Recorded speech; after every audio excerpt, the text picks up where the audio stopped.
স্মরণকালের সবচেয়ে মর্মান্তিক বিমান দুর্ঘটনা দেখল ভারত। আহমেদাবাদে উড্ডয়নের পরপরই একটি ছাত্রাবাসের ওপর আছড়ে পড়ে এয়ার ইন্ডিয়ার বিমান। মুহূর্তেই বিধ্বস্ত হয়, আশপাশে ছড়িয়ে পড়ে আগুন। এতে 241 আরোহী মারা গেছেন বলে নিশ্চিত করেছে প্রশাসন।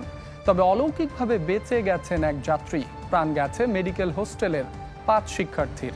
এ ঘটনায় শোক জানিয়ে ভারতের প্রধানমন্ত্রী নরেন্দ্র মোদীকে বার্তা দিয়েছেন প্রধান উপদেষ্টা ডক্টর মোহাম্মদ ইউনূস।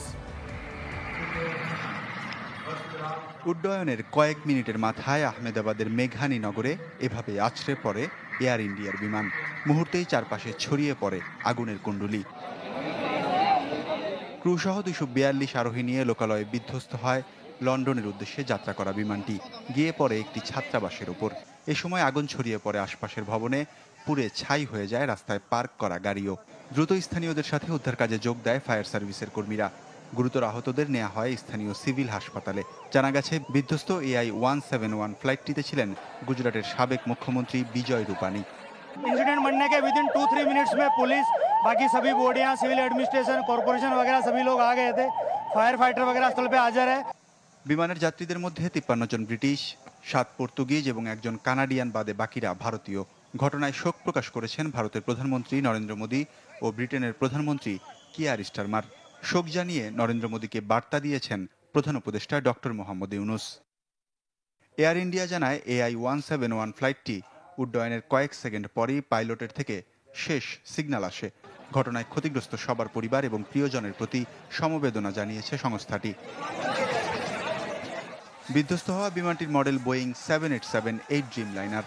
মাত্র 6 সপ্তাহ আগে এই মডেলের বিমানে 100 কোটি যাত্রী পরিবহনের মাইল ফলক অর্জন করে মার্কিন কোম্পানিটি। তাই এত বড় দুর্ঘটনার পর বিতর্কের মুখে পড়েছে নির্মাতা কোম্পানিও। ওয়ালিউল্লাহ ফারুক, চ্যানেল 24।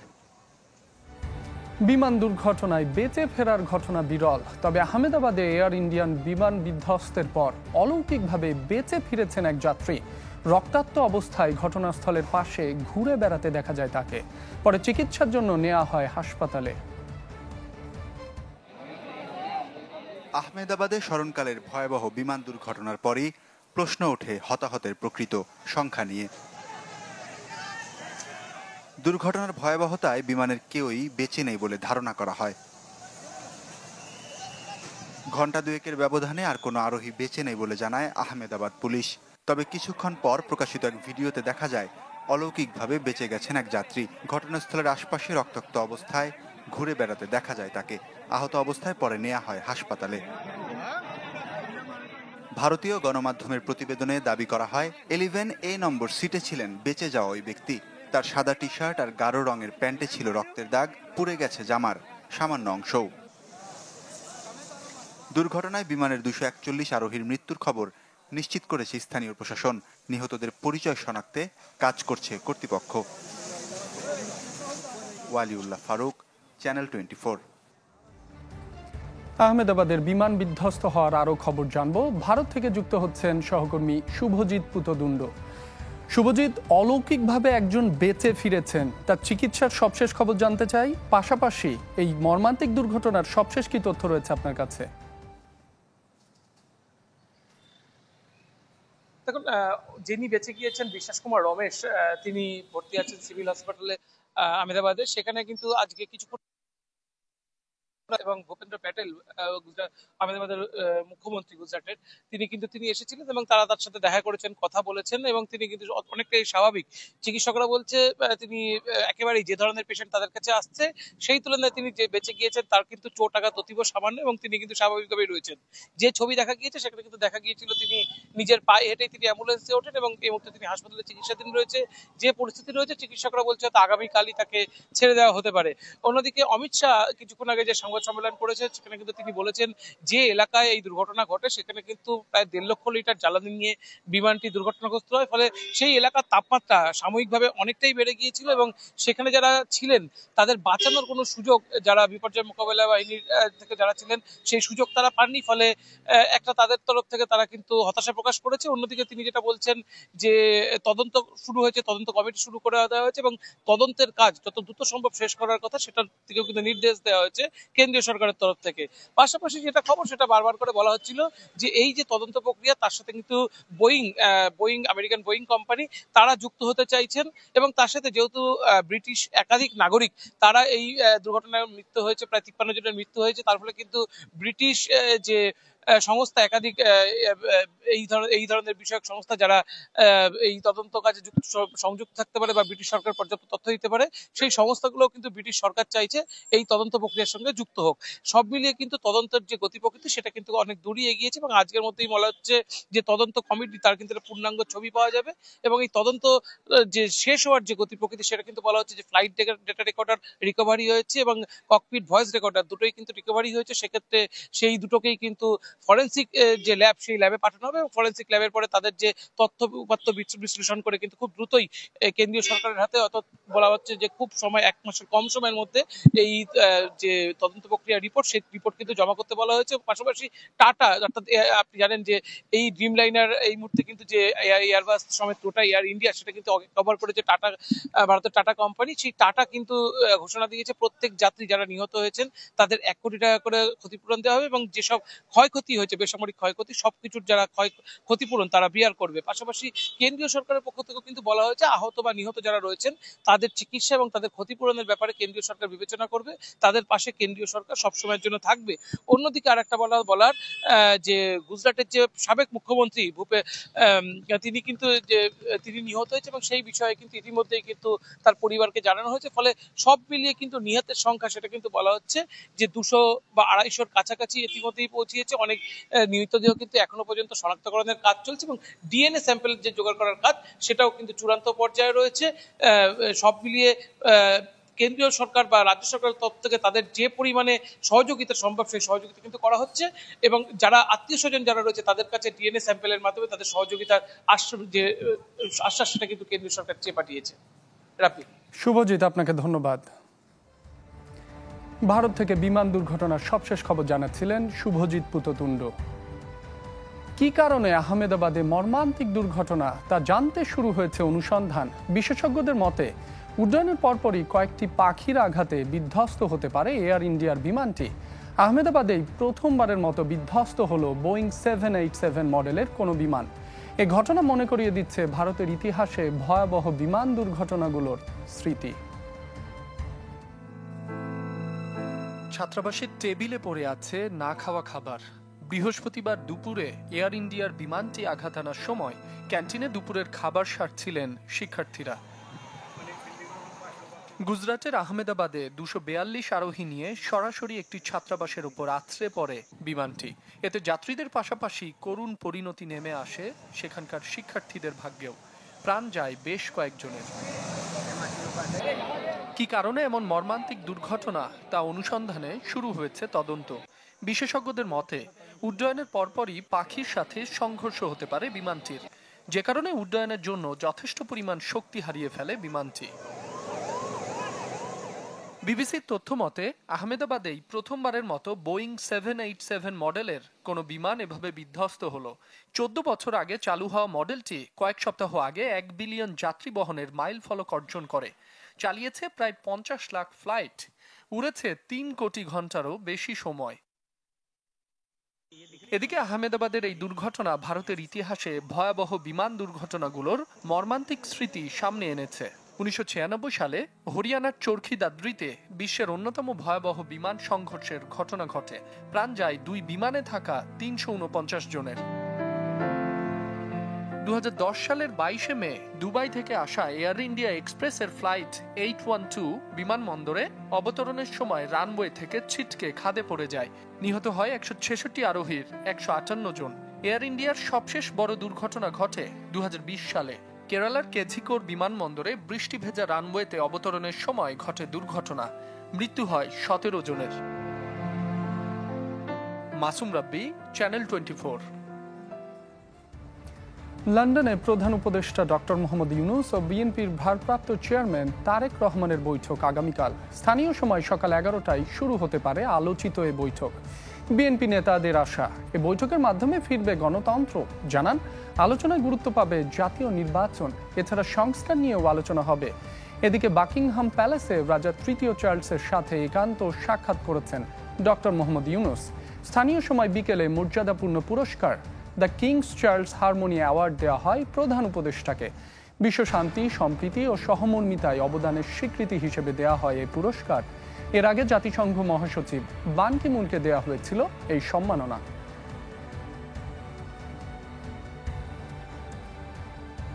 লন্ডন থেকে প্রধান উপদেষ্টা সফরের সবশেষ জানাতে যুক্ত হচ্ছেন সহকর্মী লিপটন কুমার। লিপটন, প্রধান উপদেষ্টার সফরের আগামীকাল যে সফরসূচি তার সবশেষ কি তথ্য রয়েছে আপনার কাছে? আর তারেক রহমান আর প্রধান উপদেষ্টার যে বৈঠক সেটি কখন নাগাদ শুরু হতে পারে, এ বিষয়ে কিছু জানতে পেরেছেন কিনা? আগামীকাল প্রধান উপদেষ্টার সফরের প্রধান আকর্ষণ বলতে গেলে তারেক রহমানের সাথে তার বৈঠক। আর এই বৈঠক 9টা থেকে 11টার মধ্যে যে কোনো সময় শুরু হবে। আমাদেরকে এই বৈঠকের বাইরে আগামীকাল আর কি কি অনুষ্ঠান সূচি আছে তা এখনো জানানো হয়নি। আপনি জানেন যুক্তরাজ্যের এই সফরে প্রধান উপদেষ্টা কখন বৈঠক করবেন তা আমাদের প্রতিদিন সকালে ব্রিফ করে জানিয়ে দেওয়া হয়। অতএব আগামীকালকে শুধু তারেক রহমানের সাথে বৈঠকের বিষয়টি ছাড়া এখনো আমরা আনুষ্ঠানিকভাবে জানি না কি কি বৈঠক অনুষ্ঠিত হবে। তবে এটুকু বলতে পারি, প্রধান উপদেষ্টা আর তারেক রহমানকে দুইজনের এই বৈঠক নিয়ে যে পরিমাণে উত্তেজনা, যে পরিমাণে আকর্ষণ তৈরি হয়েছে এই যুক্তরাজ্যের মাটিতে, এটা নিঃসন্দেহে বিরল। বিএনপি পন্থী সমর্থক ও নেতারা এই মিটিংটির জন্য অধীর আগ্রহে বসে আছেন। আমরা একটু আগেও কয়েকজন বিএনপি সমর্থক এবং নেতার সাথে কথা বলার সুযোগ হয়েছে আমাদের। তখন তারা জানিয়েছেন, তারা আশা করছেন আগামীকালকের বৈঠকে বাংলাদেশের যে চলমান ইস্যুগুলো আছে সেই ইস্যুকে পাশ কাটিয়ে দ্রুত নির্বাচনের একটা ফলাফল আসতে পারবেই তারা আশা করছেন। এবং তারেক রহমানের সাথে প্রধান উপদেষ্টাও এই বিষয়টি একমত হবে বলে তারা আশা করছেন। আর যেটা বলছিলেন, আজকে প্রধান উপদেষ্টা সম্মানসূচক কিংস অ্যাওয়ার্ড গ্রহণ করেছেন। বিষয়টি নিয়ে সামাজিক মাধ্যমে বিভিন্ন সমালোচনা করলেও কিছুক্ষণ আগে আমরা যুক্তরাজ্যের press minister, Bangladesh high commission press মিনিস্টারের সাথে কথা বলেছি। তিনি আমাদের নিশ্চিত করেছেন রাজার কাছ থেকে প্রধান উপদেষ্টা এই উপহার গ্রহণ করেছেন। লিপটন, আপনাকে ধন্যবাদ। লন্ডন থেকে আমাদের সাথে যুক্ত হয়েছিলেন লিপটন কুমার। যুক্তরাষ্ট্রে অভিবাসন নীতির বিরুদ্ধে চলমান বিক্ষোভ দমনে কঠোর ভূমিকায় ডোনাল্ড ট্রাম্প। ইরাক ও সিরিয়ার চেয়ে লস অ্যাঞ্জেলেসে বেশি সংখ্যক সেনা মোতায়েন করেছেন মার্কিন প্রেসিডেন্ট। বিক্ষোভ দমনে রাজ্যটিতে জারি করা হয়েছে কারফিউ। ভয়াবহ অবস্থা লস অ্যাঞ্জেলেসে। পরিস্থিতি সামলাতে দ্বিতীয় রাতের মতো অব্যাহত রাখা হয়েছে কারফিউ। তবে সেটি উপেক্ষা করেই সিটি হলে জড়ো হন হাজারেরও বেশি মানুষ। বিক্ষোভ ছড়িয়ে পড়ে নিউ ইয়র্ক, শিকাগো, টেক্সাস সহ বেশ কিছু শহরে। আমার বোনের আজ সমাবর্তন হওয়ার কথা ছিল, আমার বাবার সেটা দেখা হলো না। তিনি এত কঠোর পরিশ্রম করেছিলেন, এখানে থাকতে পারলেন না। আমরা জানি না তিনি কোথায় আছেন।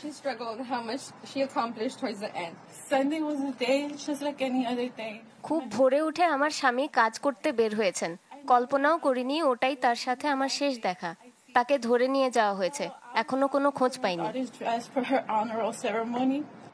এলাকায় পুলিশের সাথে সংঘর্ষে জড়ায় বিক্ষোভকারীরা, যাতে একদিনে নিউ ইয়র্কে 86 জন সহ সারা দেশে আটক 200 ছাড়িয়েছে। শনিবার ট্রাম্পের জন্মদিনে দেশ জুড়ে অন্তত 1800 স্থানে বিক্ষোভ কর্মসূচির ডাক দিয়েছে আন্দোলনকারীরা। এদিকে ট্রাম্পের ন্যাশনাল গার্ড মোতায়েন করার এ পদক্ষেপকে অবৈধ উল্লেখ করে ট্রাম্প প্রশাসনের বিরুদ্ধে মামলা করেছেন গভর্নর নিউসম। তিনি বলেছেন, ট্রাম্প যে পদক্ষেপ নিচ্ছেন তাতে যুক্তরাষ্ট্রের প্রশাসন হুমকির মুখে পড়বে।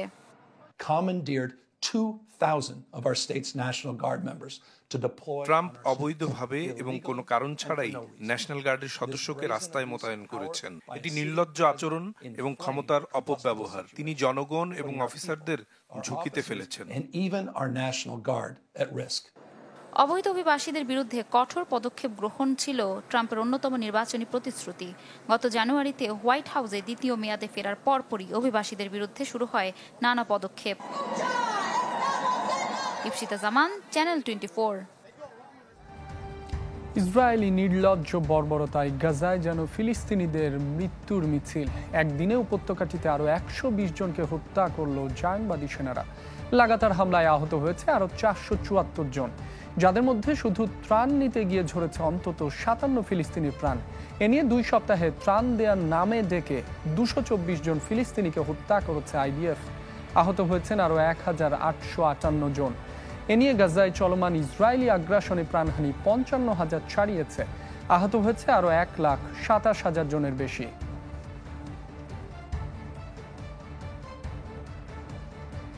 রবীন্দ্রনাথের কাছারি বাড়িতে হামলা ভাঙচুরের ঘটনায় এবার ক্ষোভ প্রকাশ করেছেন পশ্চিমবঙ্গের মুখ্যমন্ত্রী মমতা বন্দ্যোপাধ্যায়। বিষয়টি নিয়ে পদক্ষেপ নিতে ভারতের প্রধানমন্ত্রী নরেন্দ্র মোদীকে চিঠি দিয়েছে মমতা। চিঠিতে জানান, সিরাজগঞ্জের এই বাড়িতে বহুবার গিয়েছেন রবীন্দ্রনাথ, সেখানে বসেই করেছেন সাহিত্য রচনা। এমন স্থাপনায় ভাঙচুরের ঘটনাকে দুর্ভাগ্যজনক বলে উল্লেখ করেছেন পশ্চিমবঙ্গের মুখ্যমন্ত্রী। এ ঘটনায় জড়িতদের বিচারের দাবি জানিয়ে নরেন্দ্র মোদীকে বাংলাদেশ সরকারের সাথে কথা বলার আহ্বান জানান তিনি।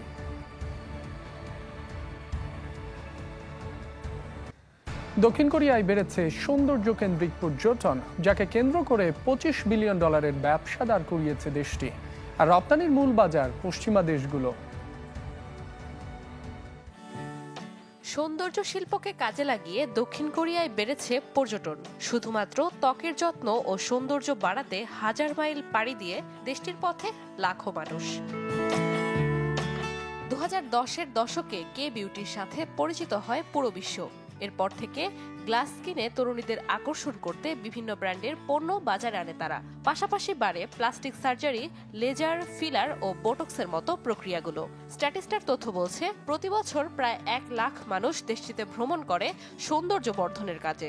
গ্র্যান্ড ভিউ রিসার্চের মতে, গেল বছর দক্ষিণ কোরিয়ায় কসমেটিক সার্জারি এবং এর আনুষঙ্গিক পণ্যের আয় ছাড়িয়েছে $2.5 মিলিয়ন। আগামী 5 বছরে যে সংখ্যা 6.5 মিলিয়নে পৌঁছাবে। সাম্প্রতিক বছরগুলোতে সৌন্দর্য ব্যবসা বাড়ায় বাজার মূল্য পৌঁছেছে $25 বিলিয়ন। দেশটিতে প্রতি বছর প্রসাধনী ও সৌন্দর্য পণ্যে কোরিয়ানদের মাথাপিছু ব্যয় $500। 2024-এ প্রসাধনী পণ্যের রপ্তানি ছাড়িয়েছে $9.5 বিলিয়ন, যাদের শীর্ষ বাজার ছিল জাপান ও মার্কিন যুক্তরাষ্ট্র। নাদিয়া ইসলাম তুলি, চ্যানেল 24। এই ছিল আজকের ইসলামী ব্যাংক পিএলসি ওয়ার্ল্ড নিউজ টুডেতে। বিশ্বের গুরুত্বপূর্ণ সব সংবাদ ও বিশ্লেষণ জানতে চোখ রাখুন চ্যানেল 24-এর পর্দায়। এছাড়াও দেখতে পারেন ফেসবুক এবং ইউটিউবে। এতক্ষণ যারা সঙ্গে ছিলেন সবাইকে ধন্যবাদ।